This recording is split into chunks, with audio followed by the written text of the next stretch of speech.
Clinical chemistry, liver function and disease. The liver is the largest internal organ and it's functionally complex.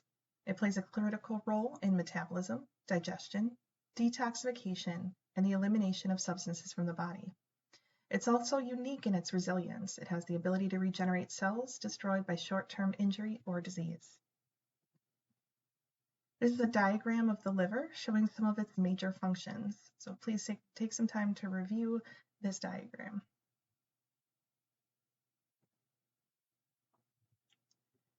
So talking more specifically about the biochemical functions, it has the ability to metabolize carbohydrates, lipids, and protein. So for carbohydrate synthesis, it maintains stable glucose concentrations by storing it as glycogen. So excess glucose can be stored in the liver as glycogen. When glucose is needed by the body, it can degrade glycogen to release glucose. Lipid synthesis. The liver breaks down fatty acids to form triglycerides, phospholipids, or cholesterol.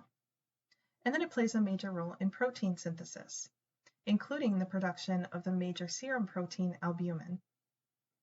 Detoxification and drug metabolism. The liver prevents toxic or harmful substances from reaching systemic circulation by binding or chemical modification. Excretory and secretory. It's the only organ with the capacity to rid the body of heme waste. Bile is made up of bile acids or salts, bile pigments such as bilirubin, and cholesterol. The body produces about 3 liters of bile per day and excretes about 1 liter. Bilirubin is the principal pigment in bile, and it's derived from the breakdown of red blood cells. There are 200 to 300 mg produced per day, and most of it's eliminated in the feces, some of it's eliminated in the urine. This is a diagram of the biliary tree. Bile is secreted into the canaliculi. Canaliculi are going to drain into bile ducts. Small bile ducts are going to converge to form the common hepatic duct. This is going to carry bile to the gallbladder. It enters and leaves through the cystic bile duct. Upon exit, it enters into the common bile duct, and then it's going to join the pancreatic duct at the main papilla. So here's the pancreatic duct. It's going to join here, and then it enters into the duodenum of the small intestine. Jaundice is also called icterus. So if you ever see an icteric blood sample, or if you see that referenced on any patient charts that the blood sample was icteric or icteric, that's referring to jaundice, or it has an increase in yellow color. So jaundice is used to describe the yellow discoloration of the skin, eyes, and mucous membranes, most often resulting from the retention of bilirubin.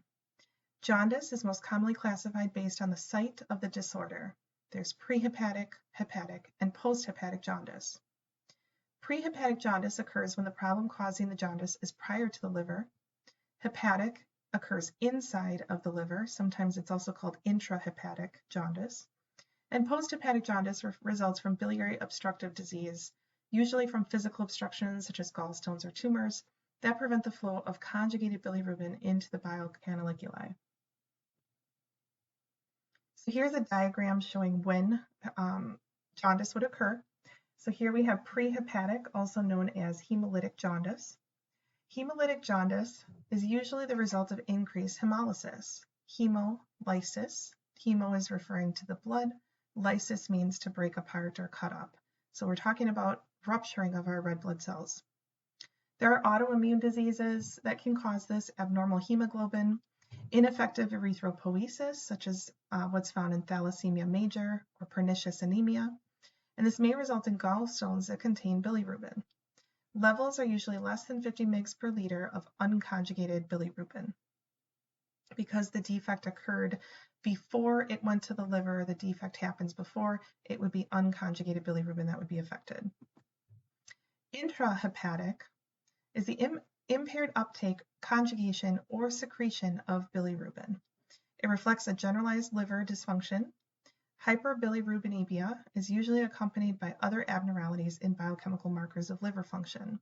So here you can see this would happen this phase in the liver, and other markers can be affected. There are hereditary, secondary, and viral causes for intrahepatic jaundice. So there's Gilbert's syndrome, which is a hereditary syndrome. Some of Gilbert's syndrome is due to decreased uptake, and some is due to decreased conjugation.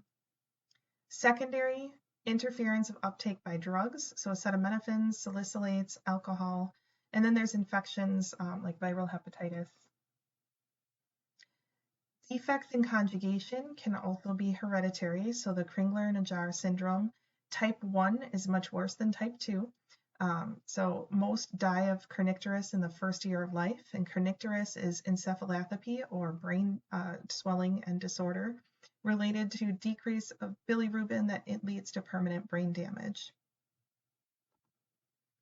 Type 2 typically responds to treatment with phenobarbital, and they have a normal life expectancy.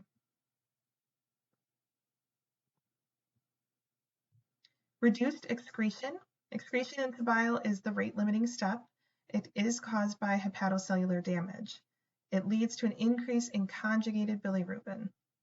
Uptake and conjugation are also affected, which can lead to an increase in unconjugated bilirubin. Secondary causes include cirrhosis, hepatitis, cholestasis induced by oral contraceptives, synthetic sex steroids, and there are additional hereditary causes as well. Post-hepatic, so now we're talking about after it gets out of the liver, caused by an obstruction of the biliary tree. That's typically due to gallstones or cancer. Conjugated bilirubin, other biliary metabolites, bile acids accumulate. Hyperbilirubinemia is proportional to the obstruction. So the more the obstruction, the higher the bilirubin. It's characterized by dark pale-colored stools and dark urine. In a complete obstruction, urobilin is absent from the urine. Physiologic jaundice of the newborn. So newborn babies have issues related to jaundice, and there's all different types of issues that can occur with the newborn baby. Physiologic jaundice is due to an increase in unconjugated bilirubin because of the immaturity of the enzyme glucouronyl transferase. So because babies are born with this enzyme and it's immature, this can cause physiologic jaundice. It peaks within 1 to 7 days of birth. Bilirubin levels are evaluated. Levels are typically less than 5, but if they're greater than 5 mg per deciliter on the first day or 10 to 12 later, there is the potential for kernicterus. This is treated by phototherapy, 450 nanometers. Sometimes the babies are sent home with a blanket, and it's a phototherapy blanket where they will be exposed to this light, and the light converts bilirubin to stable non-toxic isomer. Sometimes they have to stay in the hospital and they get treated with the light in the hospital. Exchange transfusions are rarely necessary. Jaundice in the neonate with unconjugated hyperbilirubinemia. So unconjugated hyperbilirubinemia is a serious condition, especially in low birth weight babies. It results in kernicterus. There's a necrotizing syndrome due to bilirubin neurotoxicity, and it is prevented by phototherapy and exchange transfusion. Unlike the physiologic jaundice, this is a much more serious condition, and it does typically require exchange transfusion. Hemolytic disease of the newborn results from Rh incompatibility between the mom and the baby. This can be seen within the first 2 days of life, and they are susceptible to kernicterus. There's also breast milk hyperbilirubinemia, which is caused by alpha-glucuronidase in breast milk. It deconjugates bilirubin in the intestine, which can cause issues for the baby. How to measure serum bilirubin in newborns? Direct spectrophotometric determination. Absorbance at 454 nanometers is directly proportional to bilirubin levels. You subtract the absorbance of 540 to correct for oxyhemoglobin. The serum of newborns does not contain keratin and other pigments that interfere at 454 nanometers. So older children and adults do have this, so this method is exclusive to newborns. Conjugated hyperbilirubinemias of newborns. So conjugated bilirubin is greater than 30% of the total. There's idiopathic biliary atresia, And then there's other causes that you can read below.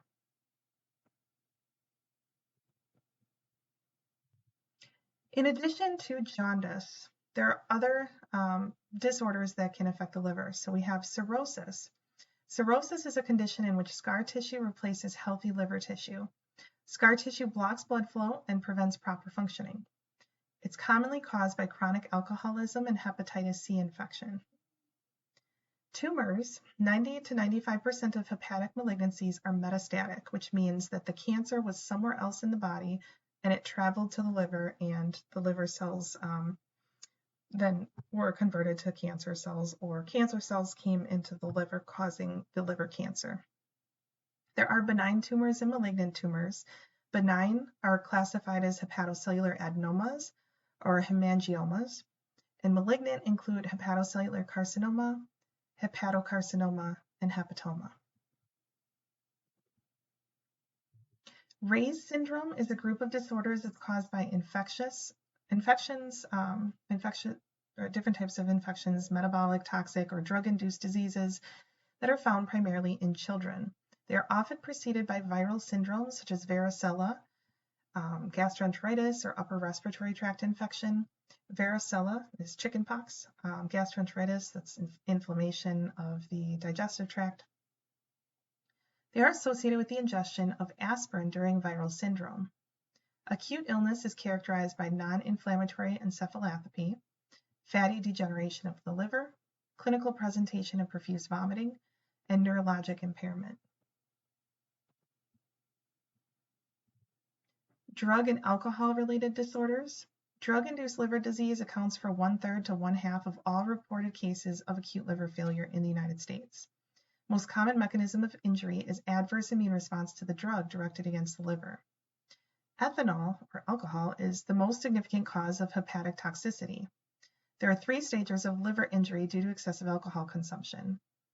Alcoholic fatty liver is mild, and you typically have recovery once you remove the drug. So if you get rid of the drug or get rid of the alcohol, it can recover. Alcoholic hepatitis, you see initial evidence of liver damage. Alcoholic cirrhosis is the most severe, and there is a poor prognosis. So if a person gets diagnosed with alcoholic fatty liver and continues to drink, it can progress to hepatitis and then cirrhosis. Cirrhosis then can lead to cancer and deterioration of the liver completely. So you can lose liver function, requiring a liver transplant. Alcoholic hepatitis, the serum bilirubin or prothrombin time is the most reliable prediction of the severity. And there are some values that are listed here that you can read through. And we will talk about some of these values later on and evaluate some diagnostic trees. Infectious hepatitis, so there's bacterial hepatitis, Leptospira, Mycoplasma rickettsia. So when we talk about bacterial hepatitis, we're talking about a bacterial organism. Most often when we hear hepatitis, we're thinking about a virus, but there are certain bacterium that can cause infections. Viral hepatitis is listed below, so hepatitis A, B, C, D, E, G, transfusion-transmitted virus, and then there's other viruses such as cytomegalovirus, Epstein-Barr virus, and herpes simplex virus. So hepatitis is injury to liver characterized by inflammation in liver tissue. It's caused by viral, bacterial, and parasitic infections, and then we just talked about radiation or drugs, chemicals, and then there's also autoimmune and toxin causes. Symptoms include jaundice, dark urine, fatigue, nausea, vomiting, abdominal pain. Sometimes there's visible swelling of the liver. Hepatitis A is the most common form of viral hepatitis worldwide. It's caused by infection with the hepatitis A virus, and it's contaminated by improperly handled food or contaminated water, so oral fecal route. This usually is self-limiting and it goes away on its own. We do have a vaccine to prevent hepatitis A. Hepatitis B can cause both acute and chronic hepatitis. It's caused by the infection with hepatitis B via parenteral, perinatal, and sexual transmission. So this is a bloodborne pathogen. There's a vaccine to prevent hepatitis B, and we usually get a three vaccine series at birth, and then we can get our hepatitis B titer later on in life to see if we're still immunized against hepatitis B. Serological markers of hepatitis B infection include the hepatitis B C antigen, the S antigen, and the E antigen. Hepatitis C is caused by infection with hepatitis C virus, parenteral transmission, so by blood transfusion, or primarily by blood transfusion, but by blood contact. Hepatitis C is the one that has the potential to become chronic and latent, where you have no signs or symptoms for many, many, many years, and then all of a sudden symptoms of cirrhosis or liver cancer can present suddenly. There is a cure for hepatitis C. Hepatitis B is usually only going to occur if you already have hepatitis B. So it's a unique subvirus. It's a satellite virus infection. It requires the hepatitis B surface antigen of hepatitis B for replication. So it can only be found in patients who already have hepatitis B. Hepatitis E is caused by the infection with hepatitis E virus, a non-enveloped RNA virus that's only 27 to 34 nanometers in diameter. It's transmitted primarily by the fecal-oral route, and it's characterized by waterborne epidemics in developing countries.